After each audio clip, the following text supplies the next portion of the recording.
Oh. Yo, what's up, y'all?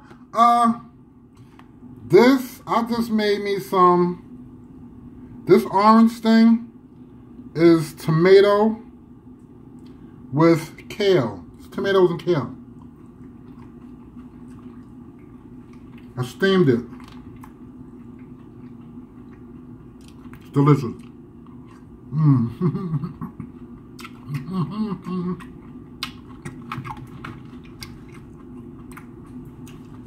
Add a little bit of jerk seasoning salt. Jerk seasoning to it. And I put like 2 jalapeno peppers in it. A little twang to a little spice, not too hot, but it's delicious. Anyway, I wasn't gonna do this video, y'all. Like, real talk, everything in life is not always, people like to make, like when they do videos, they like to make everything peaches and creams, like everything like rainbows and unicorns or whatever. Life is not always sweet, and there's a lot of things that you have to do. You gotta fall down to be able to get up. You gotta fail to succeed. Like, it ain't, everything is not just always 100% without the struggle. So last night I went to a patient, and this is like overtime. So I went to a patient. I went to the patient, this is like my 4th time, and you guys know I have like exactly 2.5 weeks left, so I'm just about to put in my resignation. Today is Tuesday. I was in 3 more days I was going to do my resignation. So last night I did a patient, and the patient, I'm not going to really get too deep into it, because it's like, there's things called HIPAA laws. Even though you don't know the name of who it is, you don't know what company I work for or anything, but long story short, the person's under 24-hour watch. They just got out the hospital for like a year. It's a husband. The wife, she's not really trying. She's a good woman, but she's used to being home alone, and she doesn't want to cater to everything, all the needs of the husband. She wants him to be like independent to a certain point. So she was really frustrated last night.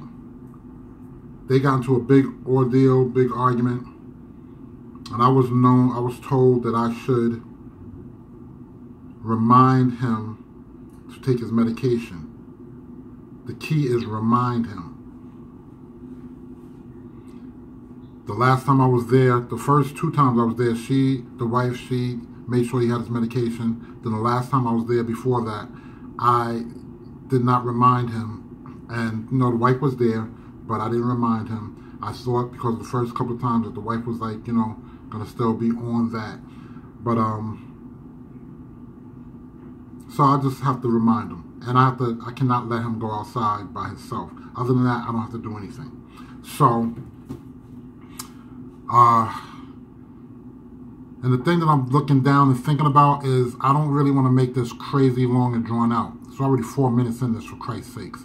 So anyway, the wife's going off. She's upset. She's mad. She's going off on her husband. He's going off too. He's like, I'm sick of this. I'm tired of being monitored. This is a free country, doggone it, and this is my house, and all this and that, so on and so. And the wife's like, yeah, well, you know, I'm a slave to you. So I'm just like, wow, like in the other room, like, this is real deep. Like, for a brother that's nosy like I am, it was real deep. It was real good. It was better than TV. So I'm just like, wow, it's really, you know, and I can understand where he comes from. I can understand where she comes from. It's just tough. So she said she's going out for a couple hours. She leaves. I knew she purposely was going to leave. Like, I had to give him his medication. I was staying until 10. He was, I knew she would come back after 9 just to see if I gave him his medication. So, long story short, after going off and everything like that, talking about, like, when she left, about 45 minutes after she left, he started going off on me, and he was generally nice before. The first few times he was nice to me also, but I know she had stink attitude that day. So after she left, he went off on me. So I figured it was just because, of what they was going through earlier. So, I let the stuff brush on my shoulder. I'll take it nothing personal. It's no big deal.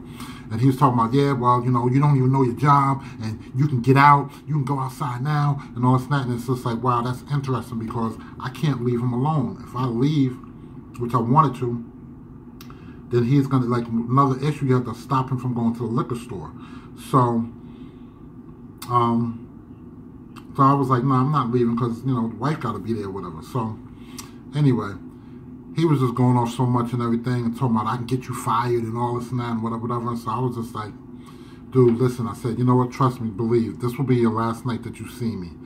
I'm just going to call just to make sure that you get a replacement that you are happy with. That's it. Just like I said, this overtime for me. This ain't my permanent people or whatever. So, I call, I put my report in and everything like that. So, next thing you know, it was 5 minutes to 9. I said, you got to take your medication. He takes his time, gets his cell phone, pulls out the flip, and he's like, I got 4 more minutes. So I'm like, all right, cool. So I'm watching TV, and then next thing you know, he takes his time, but then he goes and he starts getting out. His medication's already in the thing where, the days are set and all that stuff. So he goes, and I asked the wife earlier, before she left, what medication does he have to take? And she said to me specifically, don't you know what day it is? So I said, oh, she's being smart, so let me not even pay that attention. I didn't say anything. So she said, it's Monday. So I'm like, all right. And usually when people take their medication when it's sectioned off, it's like, I don't know, let's say, for instance, for argument's sake, morning, afternoon, and night. You got to take it 3 times a day. So you got the thing sectioned off. It's, it's Sunday, Monday, Tuesday, Wednesday, Thursday, Friday, So Sunday, it's like morning, afternoon, night. Sometimes they have evenings, whatever the case. But when people generally take their medication for the day, they will, it's done. And you see, like, the next one's left. You take it in the morning, the only one's left is the afternoon and the night. Take the afternoon, the only one's left is the night. So he goes, and I look, and I see that he's taking the Monday slot. And I figured, if he takes medication in the morning, afternoon, I don't know, because I've never had to, like, explain to him before, because the wife always did that. I figured that, he's took his medication for the morning, day, whatever. It's just Monday, like she said. Can't you tell? It's just Monday. Today's Monday. So I'm figuring it was just one dose there for him. He took like 12 pills. About 20 minutes after he took the pills, then his wife comes in. She's all happy from, hanging out. Then she goes and says, well, where's the pill box? And he had put the newspaper on top of the pill box. So I'm saying to myself, Lord, please, Lord, don't let there be any type of extra drama going on. I mean, at least I've had him take his pills. Everything is good. All of this stress that they're going on. I was supposed to go the next day, which today is Tuesday. I was supposed to go the next day with them. And then I said I wasn't going to go anymore. But like I said, being that I called in, I said, this is going to be my last night. That's it. It was only 4 hours I was there. So I said, I'm not going to say anything to the wife about him screaming at me. If he doesn't say anything, I'm not going to say anything. No big deal. So he didn't say anything. The wife looks, and she looks at the thing, and next thing you know, she starts cursing. Starts throwing F-bombs all over the place. Kaboom, F this, kaboom, F that, kaboom, kaboom, kaboom, kaboom, kaboom. I'm running for shelter. I'm ducking, I'm diving. I'm rolling. I'm hiding behind the couch, the chair, everything. So next thing you know, she was like, you guys are idiots. He took tomorrow morning's dosage. So I'm just saying to myself, I felt about this big. I felt about this big. So I was like, how could that possibly have gone wrong? Because I know it was in the Monday slot. And the thing is, you can't really argue with people. You have to think that, you know, we're here for a certain purpose. You don't really agitate the situation any further. So she's making her phone calls to the company. She's making phone calls to the hospital. So she's like, I had to take him to the hospital and all this and that. So I'm not saying anything because at this point, she's already pissed off at me.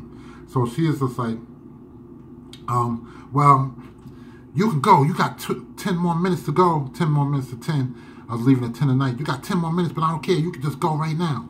So she usually has to sign this paper, and then I go use the phone to punch out. So I said, you know what? I put my coat on. I got my bag, and I walked right out the door. I was just like, forget asking her to sign, forget punching out. I'm out of here. It's all good. So what happened was, once I left and walked like 3 houses down, and it's dark outside, I see some guy walking up the street. So I said, excuse me, are you the guy that, you know, that's relieving me? He was like, yeah. I was like, yo. So I explained the situation. I'm like, they really pissed off at me, man. Like, you know, you know, it was a really tough day for me, man. Like, you know, you guys are about to go to the hospital. So he's like, you know, okay. So he's like, I'm gonna hurry up and get there. So I leave. As I'm walking up the block, and I have like a 15-minute walk from the train because I'm way up by, deep in the Bronx. So my supervisor, night supervisor, calls, and she said, you know, you got to come in tomorrow and you got to fill out a report about what went on tonight. So I'm like, all right, no problem. I go in to do the report today. After I get off from my day job, I go in to do the report. I was in there for 2 hours, mind you. They told me to write everything I needed. Now, my supervisor for the daytime that I've been trying to call all day would not take my phone calls, so I found that kind of strange. Then when I saw her finally come to the, like, behind the glass, the front desk, she was like not looking at me, smiling, waving, because everybody loves me there. So she was not giving me eye contact, and you know how that goes. That means some nonsense, some heads is about to roll. Some bald heads is about to roll. So she came over, gave me a pad. She was like, I need you to fill out everything from when you first came there, whatever. So I said, well, did you talk to the night supervisor about me calling and reporting this before anything, you know, really went on or whatever? And, you know, about how the wife said that she was going to sue the company and all this stuff. Like, she was just saying a whole bunch of stuff. How, you know, so anyway, she was like, no, I didn't talk to her, whatever, which was rather odd to me. So I don't know, just things felt a little bit off. So I wrote the report out, 2-page report, and I'm very articulate, like, you know, so I'm making it very legible, and, you know, I'm making it very precise. And I gave him the report. I took my time, and then she said, okay, well, you got to talk to whatever, it's like the head nurse, that's manager nurse in charge of the place. So, you know, you got to go in and they got to review you, whatever case, because I thought I was just handing in this leave. And then I've gone through writing things up before. You know, this is my 3rd situation. This is my 3rd situation that something happened. Three times this happened. So count it. 3 times this happened. So, what happened was, she was like, yeah, so, you know, you got to talk to her, give her a minute, whatever case, and she'll let you know if you're fired or not. So I'm like, but what are you talking about? Like, are you kidding me? So, but, you know, the thing is, you know, somebody took 12 pills. I had to analyze it. 12 pills, and maybe let's say they had to take at night, just 1 or 2 pills at night. And if they taking the same pills that they took in the morning, again at night, that's like on the edge of overdosing type of thing or whatever. It could be complications. So they had me waiting like 10, maybe 15 minutes. So I'm sitting there like, yo, I don't even know what's going on. So I got the look on my face. I'm feeling like nervous because I'm really, you know, I'm leaving in the 2.5 weeks anyway. So I'm not stressing getting fired, which I can't even remember ever getting fired from a job ever. But the thing is, I said, I was really more concerned about the guy and his health, how things went with him last night in the hospital. So I get into the office. She told me how I'm doing, have a seat. So I'm like, I'm fine. And I got that look like I'm feeling like that. So when I sit down, I said, excuse me. I said, before, you know, we even get into anything, I just want to just like let you know that I have a bald head. I said, I got a bald head. And she was like, okay, yeah, we know you have a bald head, and that does give you a couple of points here, but it's deeper things than that. I was like, deeper than the bald head? What can be more deeper than a bald head? So, wait, hold on. I need some more kale and tomatoes on that note.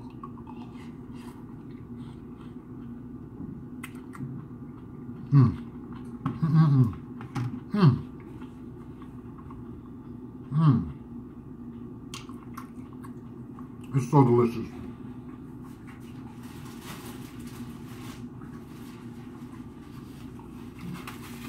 So, where was I at, y'all? Bald head. Oh, yeah. So, she was like, oh, tell me what happened. I see from your report that, you know, she said it seems like there's a lot of animosity in the house. I said, well, I just want to explain that, for one thing, I'm concerned for him. I'm concerned about everybody that I take care of. I'm not just here for a paycheck, even though I am. Nah, but I am. I love everybody, man. I don't want nothing going bad with anybody and stuff. So I'm like, you know, I'm really here because I really love, you know, taking care of people and stuff. And I'm concerned about their health. So she said, no. She said, you can. I said, I didn't even sleep last night. I really didn't. And she said, don't worry. She said, because with the result, with the test that they ran last night, they said everything was like even to where, you know, it was no risk of overdosing or anything like that. They said that it seems like there's a lot of animosity in that house. So they must have heard like other reports from other people. So I was like, yeah, I said, you know, it seems like she doesn't want to really care for him. She wants him more independent. She's getting ready to go away on vacation in 2 weeks. She's going away for 10 days. She's going out the country. And she's talking about if she comes back, her husband's dead, then she's suing the company. And it seemed kind of like she was more interested in, I'm planning on this. Because I tried to talk to her about, you can put up notes that let people know exactly how to do this. Because it takes time to get to know what you're supposed to do with these individual different people. Everybody has different needs and wants and ways to take care of them. So you got to be specific. So I'm just saying, you know, got to be specific. Anyway, so at the end of the day, and I'm going to wrap this up because it's 18 minutes right now, for Christ's sakes.